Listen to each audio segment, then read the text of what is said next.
Can't go lower with the rating. Oh my gosh. Terrible. Forex broker review time. Today we are going to be looking at Awanda. Should you be using this broker? Yes or no? Awanda is one of the most popular brokers out there in the currency market today. So I thought, you know what? Let me take a step back, a neutral position, ask some tough questions. Put the Sherlock Holmes hat on and ask Awanda's live chat the tough questions and come up with my own conclusion to say, should you be using this broker or should you not be using this broker? You know what I mean? Take a neutral stance. I will take both Awanda's side and the retail trader's side and just give you my opinion as we go. Okay? Now, I am in no way affiliated with this broker, Awanda. I don't use them, but it's one of the most popular ones out there, and I get tons of people asking me on my other videos, should I use this broker? Should I use this broker? Should I use this broker? So you know what? Let me just answer this one and make a video so maybe you guys can actually just go out there and start asking your broker these tough questions and use these resources that I'm providing you with to see if you should be using them. All right, so let's get into it. Awanda, we do all things currency. Wow, that is exciting headline. So let me pop into the pictures tab where I asked these questions in the live support. I asked a total of 9 questions. Okay, and also we are going to have a look at forexpeacearmy.com and get retail traders' comments and reviews of this exact broker. It's going to be exciting. So here we said, I asked the 9 questions. First question, do you guys run an A book or B book? Yes or no? They answered no, which wasn't really an answer to my question. I mean, technically, yes, I did tell them, please answer yes or no. I should have asked A book or B book, just straight up. They said no. I did some research on my own. I just Googled it, and it said that Awanda is a B book broker. Now, I could be wrong with that, but according to Google, it says it is a B book broker. The next question I was asking, these first 3 questions are really important, the first 4 in my opinion. The next question is, do you guys run an ECN or non-ECN broker or potentially both, yes or no? They replied back saying 2, non-ECN broker. Okay, and then number 3 was, do you profit from your clients' losses, yes or no? And it says, number 3, Awanda does not profit from our clients' losses. These questions kind of contradict one another, in my opinion. So do you run an A book or B book? No, but they run a B book. Do you guys have an ECN or non-ECN? They run a non-ECN, but they don't profit from your clients' losses. So your order is not technically going out to the live liquidity pool where it's getting filled by potentially other banks or institutions or other traders out there. You know what I mean? So are they just filling that void for that trader to say, hey, nobody's willing to take your trade, or, you know, we have a separate book for you. We are going to take the opposite side of your trade. But then if that retail trader loses in that trade, say I take a $100 trade and I lose $100, does that money go to Awanda? But then Awanda is profiting off of your retail clients. So I feel like these questions and answers contradict one another. It's kind of hard to explain, but in my opinion, based off of those couple of questions right there, yeah, kind of sketchy in my opinion. Maybe if Awanda is listening to this, maybe they could drop down into the comments section and answer anything or follow up with this video. So then I asked, do you profile your clients into separate books based off of their profitability? Yes or no? So what I was trying to do here was I want to know, if you have a group of retail traders that are making money, are you having a separate book where you are putting them into a live liquidity pool market where Awanda is not taking the opposite side of their trade because they are technically a profitable client? But then you take your losing clients, the traders that are losing money, which is like 95% of the traders out there, 90 to 95. Are you putting them into a separate book where then they are taking the opposite side of your trade? You know what I mean? They said no to that. They don't run that. Okay. And then a couple other questions that I wanted to ask was, do you provide traders with a trade receipt? They did say that all trading transactions history can be downloaded from the client's account page. There you go. Another thing I wanted to know was, who are you regulated with? It is really important to see who your broker is regulated with, because you don't really want to be trading with a broker that's a pop-up shop in the Cayman Islands. You know, maybe that broker is just trying to avoid taxes. That's completely possible, and I fully support that action by them.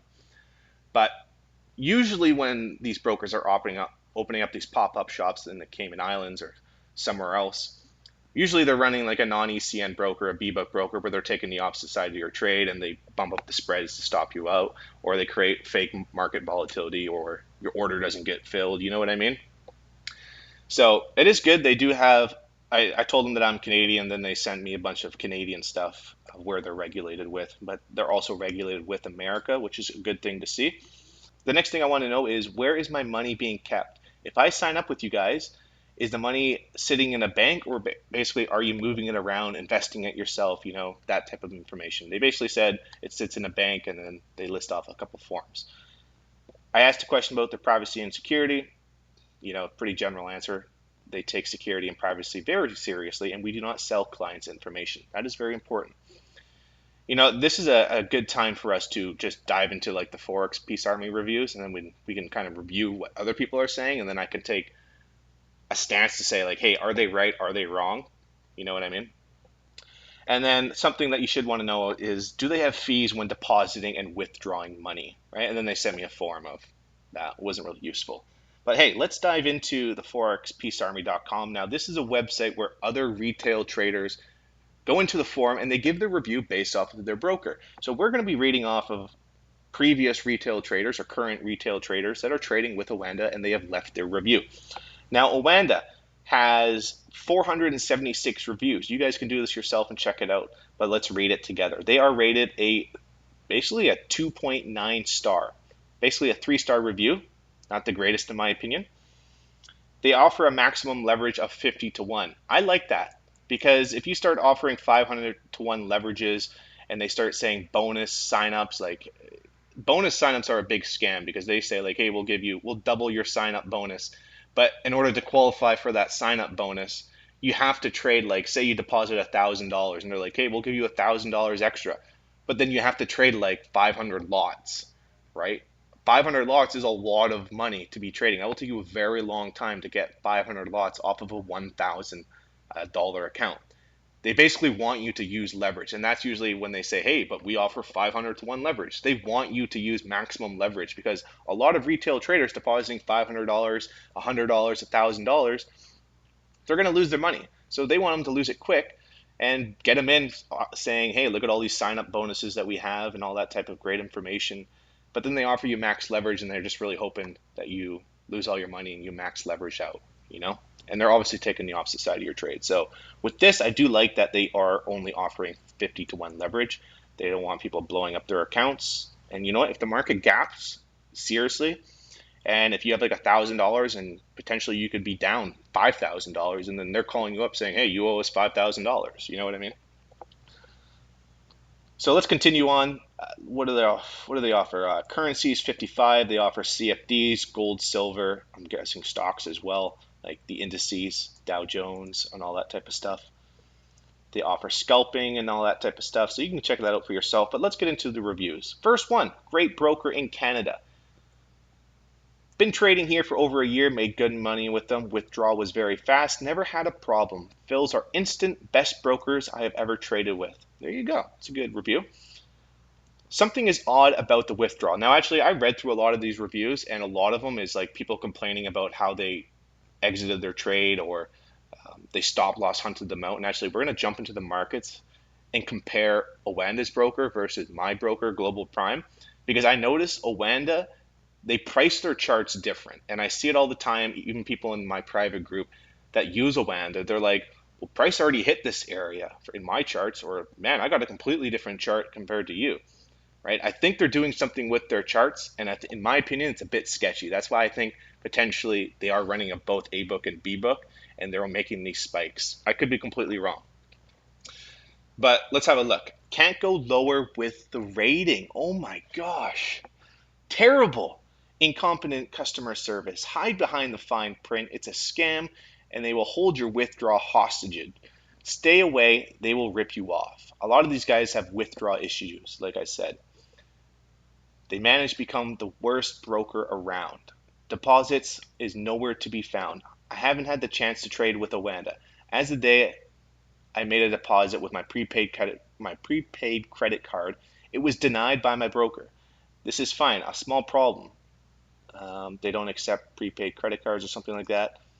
But the real problem is that the money wasn't deposited back into my bank. I talked to the bank and they say that it's Awanda's end, and Awanda's support say they deposited it and it has not appeared on their end.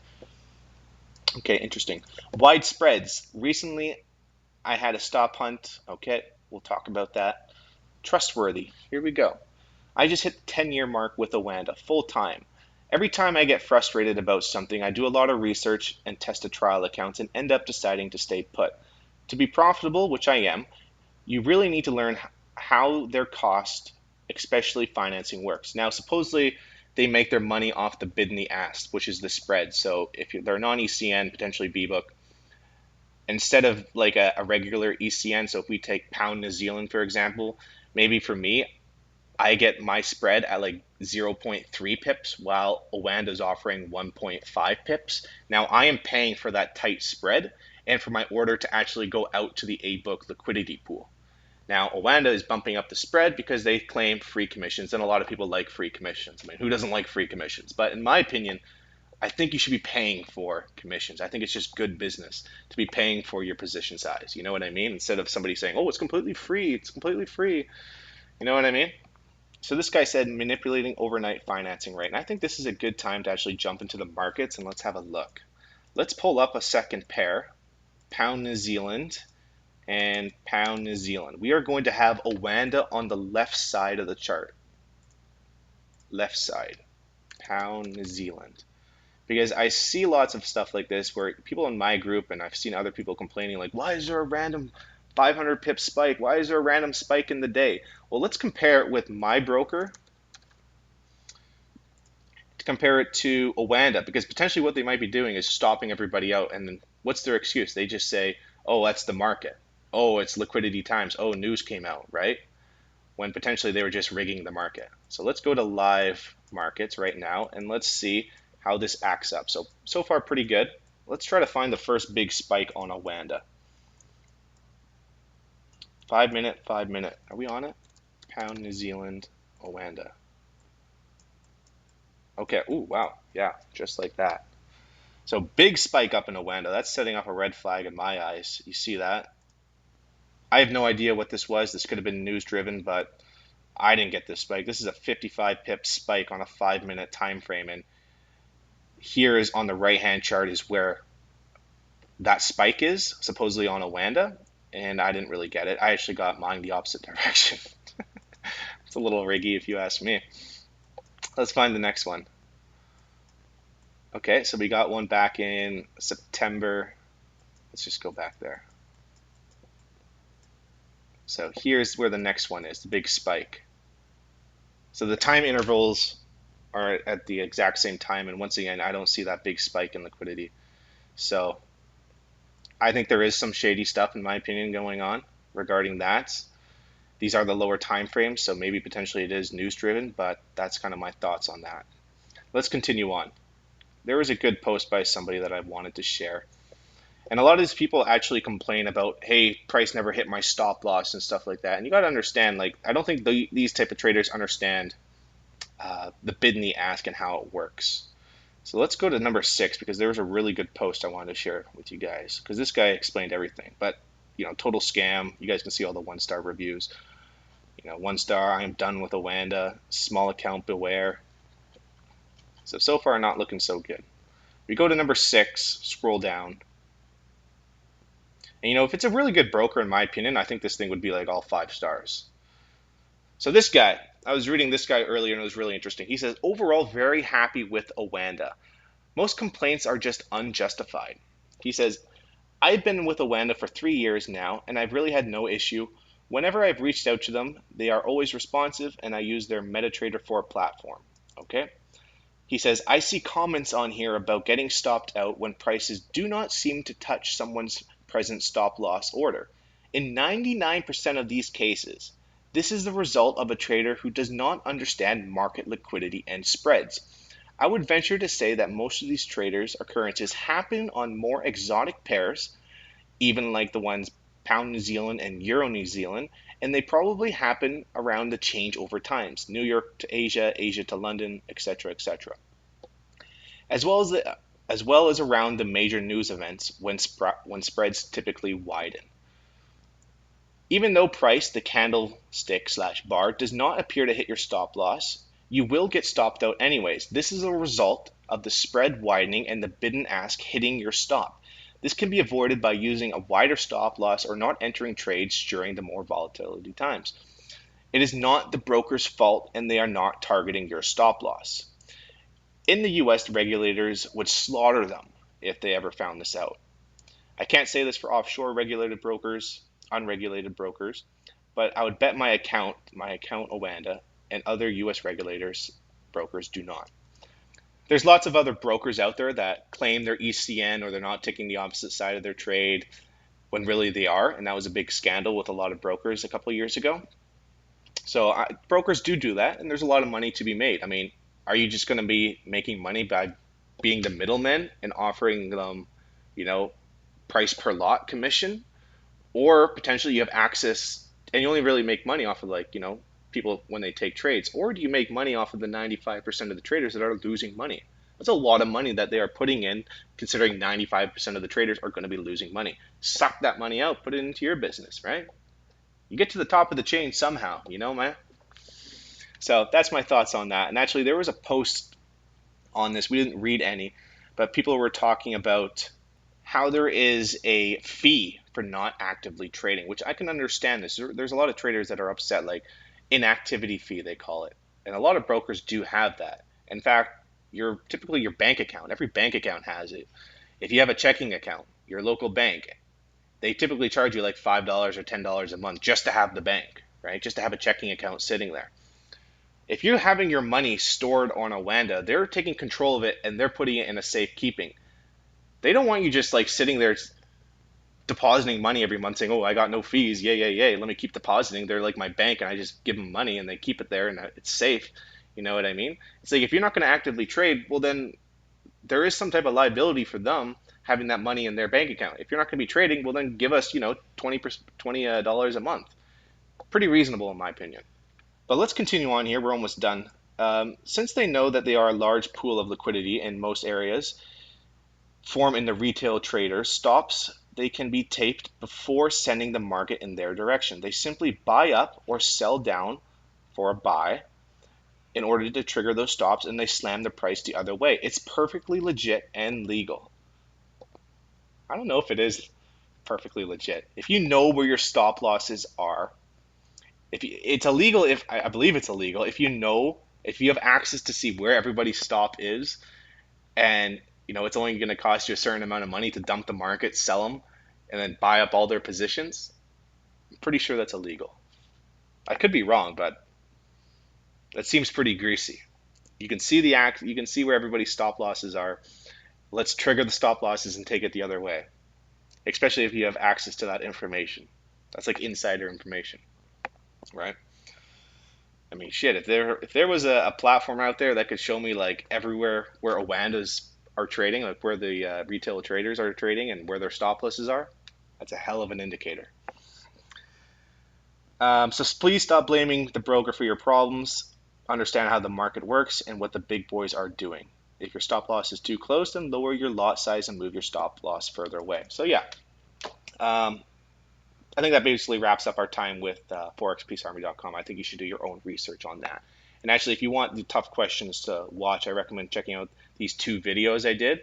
It's The Truth Behind Forex Brokers, where I interview Global Prime, the CEO, Jeremy Kingsler. And it's all timestamped for you guys, so you guys can see the regulation, what's A book versus B book, how did Global Prime get started, A book versus B book, customer service, security, all that type of information. And then I did a best brokers guide, how to find the best broker, basically what I just talked about right here in this video. If you guys enjoyed this video, let me know, comment, like, subscribe. If you guys have any questions about this, let me know in the comments below. If you want me to review one of your brokers, let me know. All right, cheers everybody.